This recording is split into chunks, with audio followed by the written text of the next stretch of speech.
Hi, my name is Padmasree, a third year student from Kiet-Hub at Kakinada Institute of Engineering and Technology. Today our topic is multi-layer perceptrons. Let's go to the topic.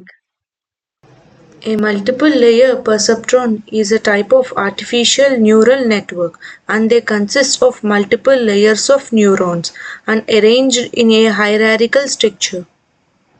They are commonly used for supervised learning tasks like classification and regression. Why we use multi-layer perceptron? Because it helps computers to learn patterns from data and make predictions or decisions, like how our brain works. Next we go to other topic, that is biological neurons. A biological neuron is a tiny cell in our body that sends messages. It's like a messenger that helps our brain and body communicate, just like we send text messages to talk to each other. Neurons send messages inside our brain and body. They help us to think, feel, and do everything like moving, talking, or even remembering your favorite songs.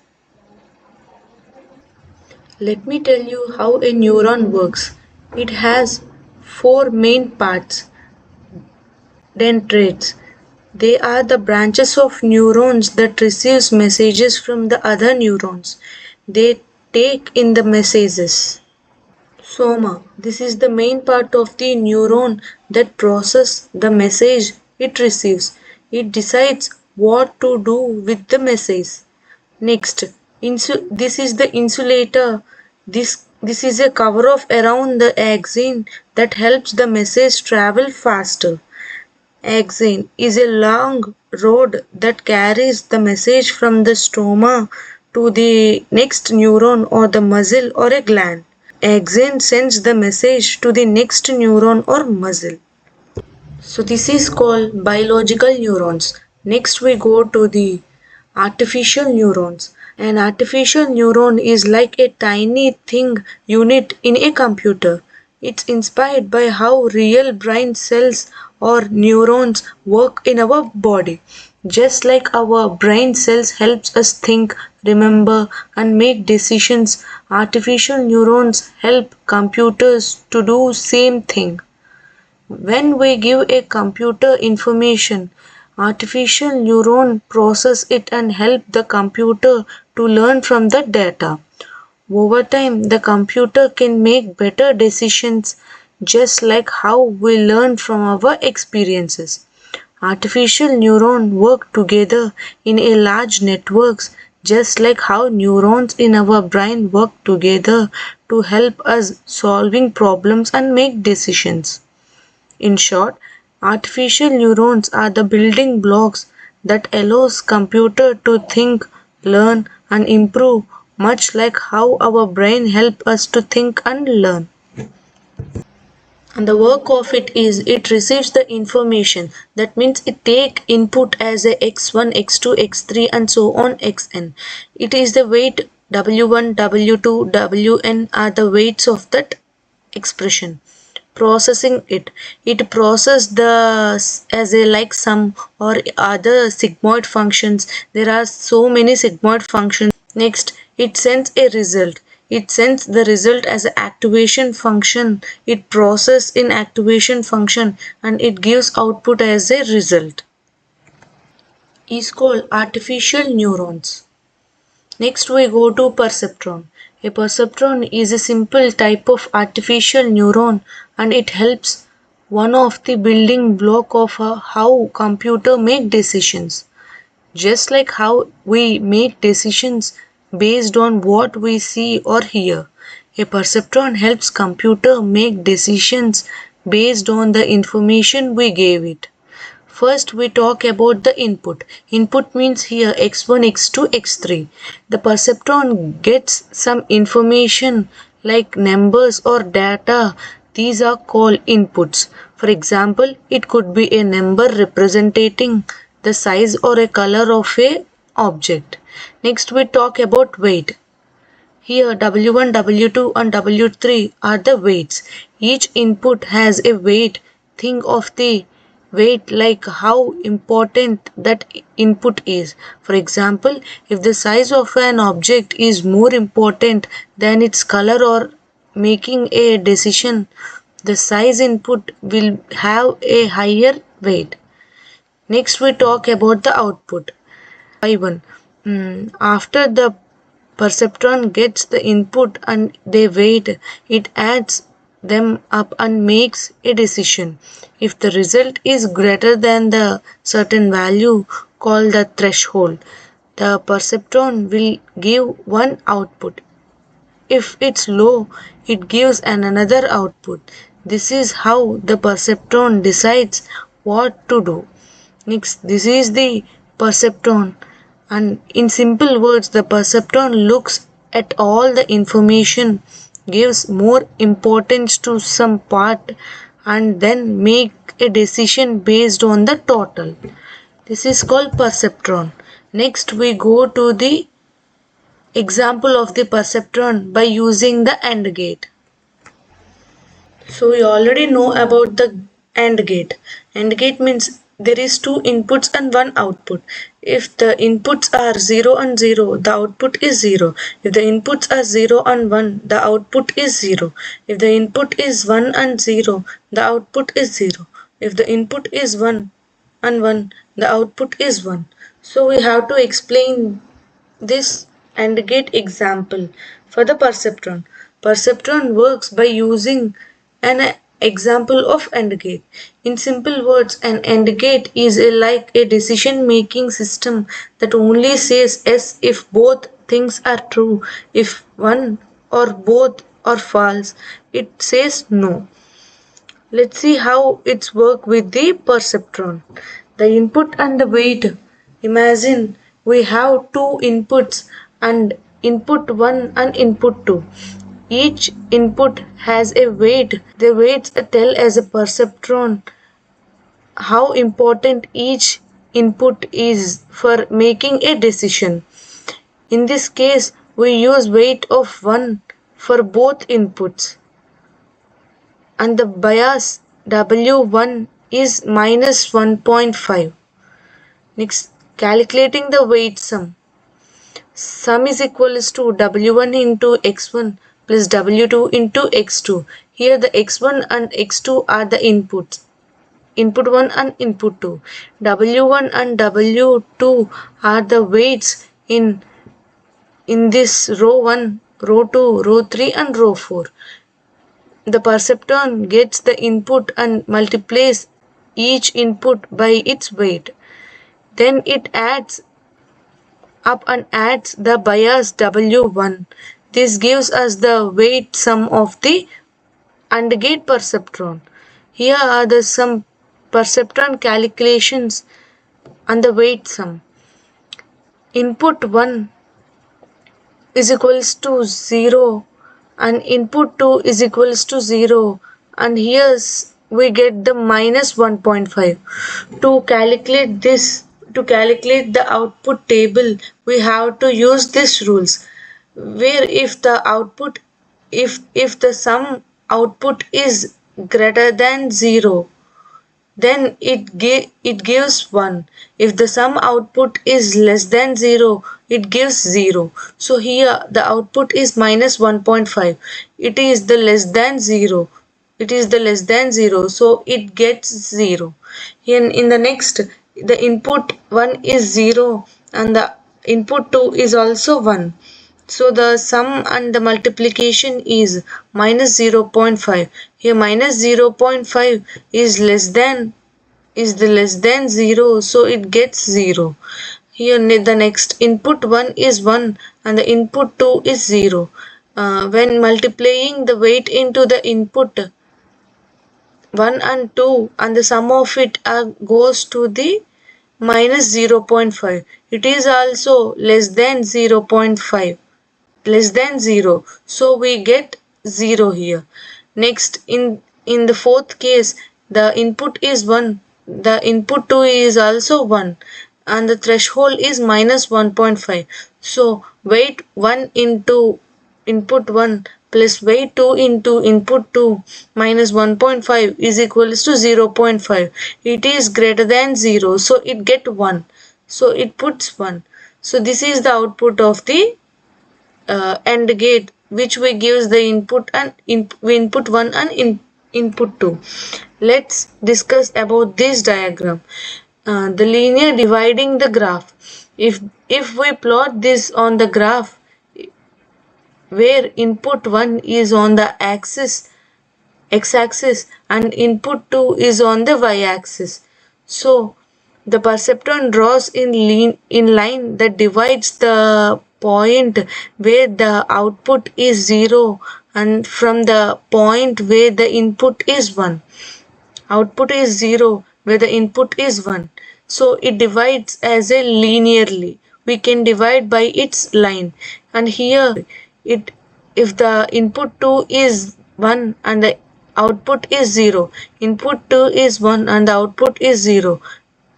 Here if the input 1 is 1 and the input 2 is 1, then we get only 1. If the input if 1 and the output 1 is 0 and the input 2 is 0, we get 0. If the input 1 is 0, next input 2 is 1, we get 0. If 0 means it becomes red mark and if 1 means it is green mark. Same as input 1 1, input 2 0, then output is 0. Input 1 1, output 1 is 1, then it becomes 0. So this is the AND gate example for the perceptor. It should divide as a linear or with a line that is called perceptor. Next we go to the next topic, that is the limitations of the perceptor. If this line can't divided these points, then it is the limitation of the perceptor. I want to tell about an important limitations of the perceptron, something it can't do. We know that a perceptron is a greater at solving problems like AND gate because it can separate outputs using a straight line. But what happens when we try something more complex like XOR? First we have to know that what is XOR. An XOR gate is different from an AND gate. It gives when the output are different. If it output are different means if it 0 and 1 or 1 or 0, it gives 1. If the inputs are same, if it is 0 and 0 and 1 and 1, it becomes 0. So that how a single line to separate all the zeros from the ones. It's impossible, no matter how you try them with just one line, because we can't draw line between them. We draw like this or like this. This means the perceptron fails to solve the XOR problem because it can only separate data with a single straight line, which we call linearly separable data. XOR is not literally separable. To solve this problem like XOR, we need something more powerful like a multiple layer perceptron. By adding more layers, we can handle complex patterns that a simple perceptron cannot. So while the perceptron is a great starting point, it has limitations, and that's why we need deeper neural networks to solve the harder problems. Now we see the practical knowledge about the perceptron. Now I'm explaining in Google Colab. We take the example of AND gate and we explaining the perceptron. In first line, the first step is to import NumPy, a powerful Python library used for handling errors, arrays, and performing mathematical operations. In next line, here we define a class called Perceptron. A class is like a blueprint for creating object. This class will represent our Perceptron model. Next line, this is the constructor method which steps up the Perceptron. Here it telling about Perceptron how many inputs it has been taken. Next, self dot weights is equals to. Here it initializes the weights as a 0. Next, this is the starting with 0 bias. And here sets the learning rate which control how much the perceptron learn from the mistakes. In the next line we write another function. This is the step activation function. It returns 1 if the input is greater than or equals to 0. Otherwise it returns 0. This helps the perceptron make decisions. Next, in this function we write train off. This is the method that teaches the perceptron how to classify input correctly. X and Y is the expected output. Approaches is equals to 10 means the perceptron will go through the data 10 times to learn better. Next, for approach in range of approach, here calculating the weight sum, applying the activation function to get a prediction, rating the weight and bias using the learning rate and errors. Here is this method helps the perceptron making predictions after training. It calculates the weight sum and applies the step function to decide the output. X contains all possible inputs combinations for AND gate and Y is the expected output for the each input pair. The AND gate output only when the both inputs are 1. So in the next line we create a perceptron object with the 2 inputs. Next we train it for the 10 approaches so it can learn and the AND gate correctly. Next, for testing purpose, this is the loop tests the training perceptron by passing input. It prints the prediction output for the each case. Now we have to run the code.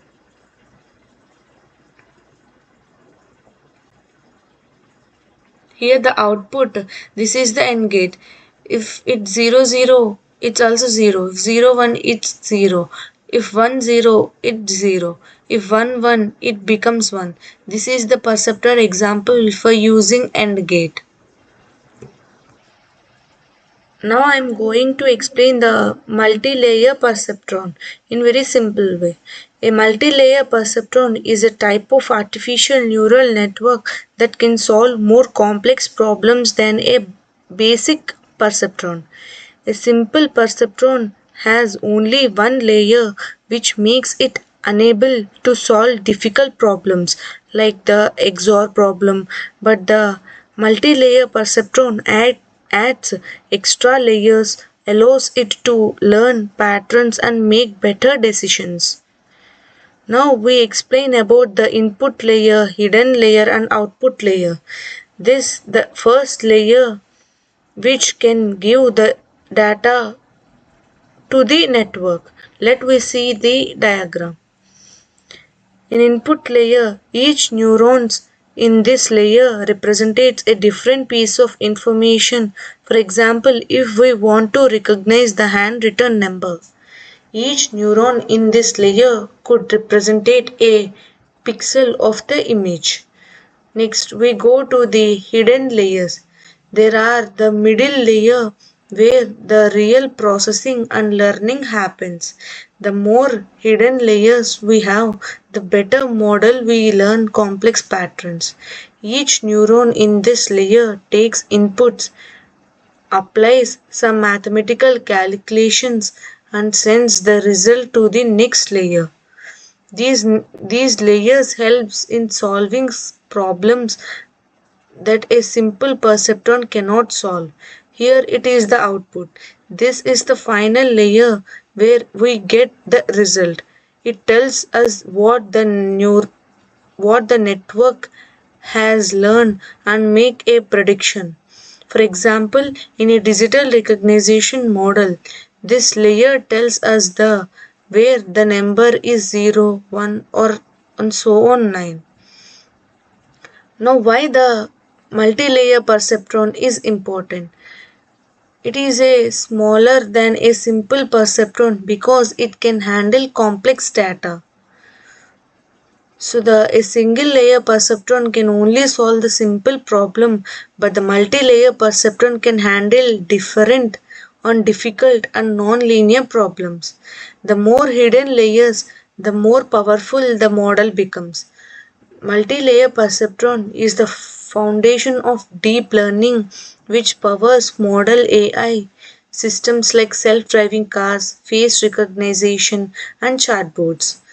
Multi-layer perceptron is a big step forward in artificial intelligence and it helps computer think and learn like a human. Now we discuss about the example of multi-layer perceptron with the XOR gate. The XOR means exclusive OR gate is a logic gate that works like if the both are same inputs, the output is 0. If the both are different inputs, it means 0, 1, 1, 0, then it becomes 1. Now a simple perceptron can only solve linearly separable problems, means we can draw a straight line to separate the output. For AND or OR gate, we can separate zeros and ones, which is straight line. But for XOR, there is no way to draw a single straight line that separates zeros and for ones. So we need something more powerful that the multi-layer perceptron comes it. The multi-layer perceptron can solve XOR by adding a hidden layer. Input we have two input neurons that is in X1 and X2. Then the hidden layers we add two neutrons in this layer. This neutron learns to detect patterns that a single perceptron cannot.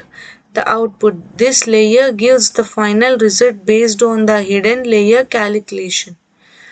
Now the hidden layer acts like a bridge that helps the neutron network understand XOR complex patterns.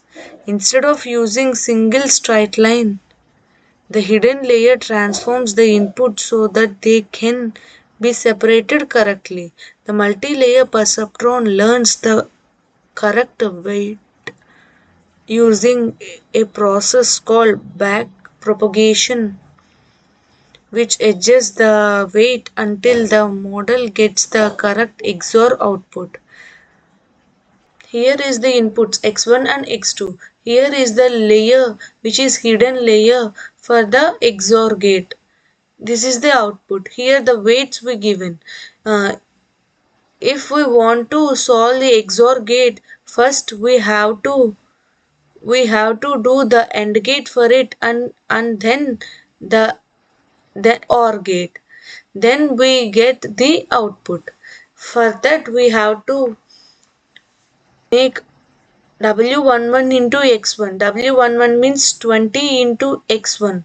x1 means 0.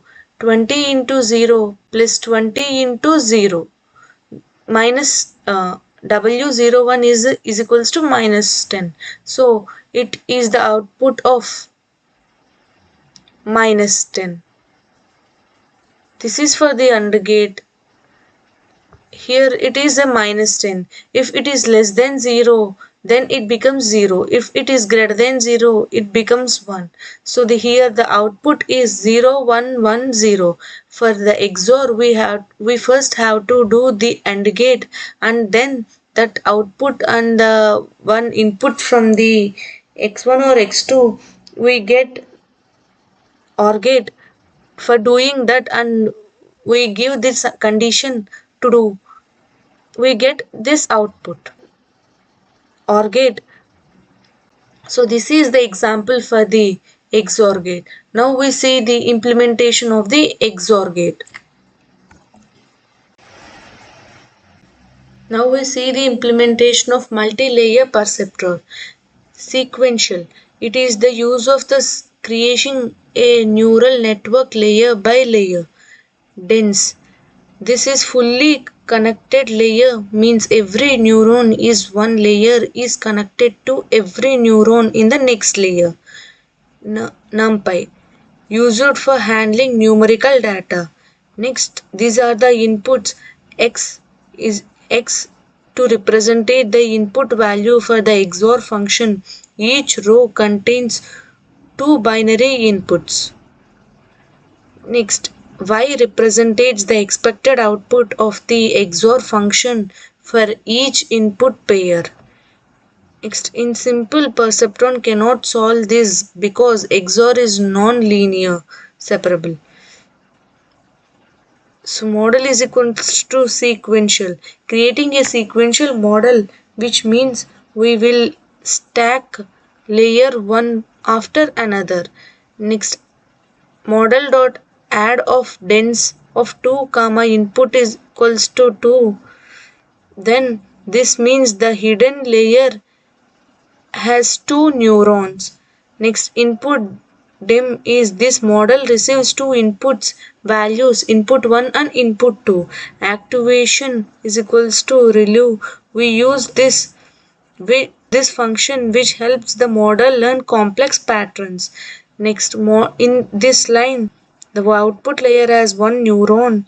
Activation is equals to sigmoid. Here sigmoid function converts the output to a value between 0 and 1.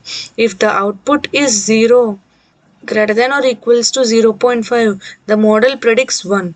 If the output is less than or equals to 0.5, the model predicts 0. In the next line, loss function is equals to binary cross entropy. Since this is a binary classification problem, we use binary cross entropy as the loss function. Optimize is equals to Adam. The Adam optimizer adjusts the weight effectively to minimize the loss. Metric accuracy. We measure the model accuracy during the training.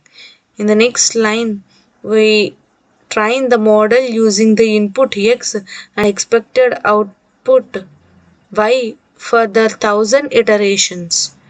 In the next line, we discuss about the feed the input X input into the trained model to get prediction. Print predictions. This prints the predicted output. Since we use sigmoid function activation, the value will be the closer to 0 or 1 representation XOR result. So we have to run this code. It takes some time to run the code.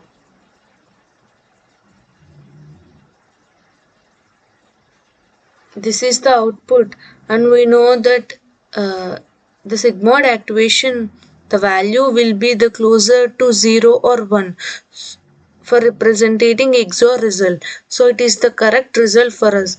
Here it is between 0 and 1 only. So this is the implementation of the multiple layer perceptron. Thank you. You have to check in the description for Colab link and the PPT link.